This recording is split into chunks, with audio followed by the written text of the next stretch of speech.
Tafsir Al-Azhar Quran Surat Al-Ma'idah ayat 38 bagian kedua. Jika hukum yang ditentukan Allah ini diterima baik dan dijadikan undang-undang, bukanlah kita melupakan kewajiban lain lagi, yaitu memperbaiki ekonomi. Kata-kata orang, meningkatnya kejahatan adalah akibat dari sosial ekonomi. Memang itu pun benar. Tetapi apabila diselidiki dari segi ilmu jiwa dan ekonomi negara telah sehat, namun orang yang jiwanya bobrok tetap masih ada.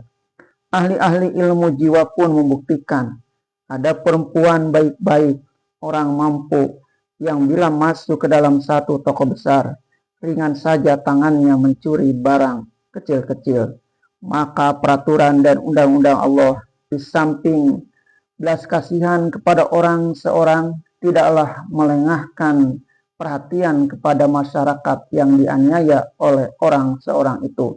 Maka dalam rentetan ayat ini dapatlah kita lihat bahwa di antara menerangkan hukum bagi pengacau negara dan hukum lagi pencuri diselingi dengan peringatan kepada tiap-tiap pribadi supaya bertakwa, mencari jalan atau wasilah mendekati Allah dan berjihad, supaya orang jangan sampai merusak masyarakat. Dan Allah adalah maha gagah lagi bijaksana.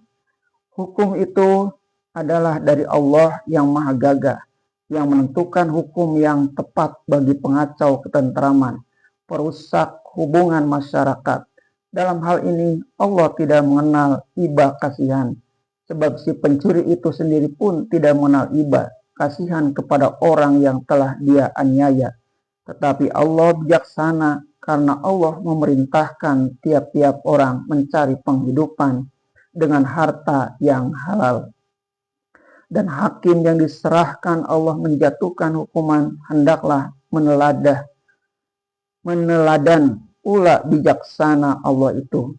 Oleh sebab itu, Sayyidina Umar bin Khattab pernah mencabut hukum potong tangan yang sedianya akan dijatuhkan kepada beberapa orang yang diupah membawa beberapa ekor unta oleh seorang saudagar dari satu negeri ke negeri lain.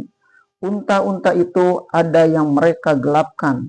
Setelah diperiksa, ternyata bahwa gaji orang-orang itu tidak dibayar sebagaimana patutnya oleh yang mengupah itu. Maka bukan orang itu yang jadi dipotong tangan, tetapi si empunya unta yang dihukum karena tidak membereskan gaji orang itu.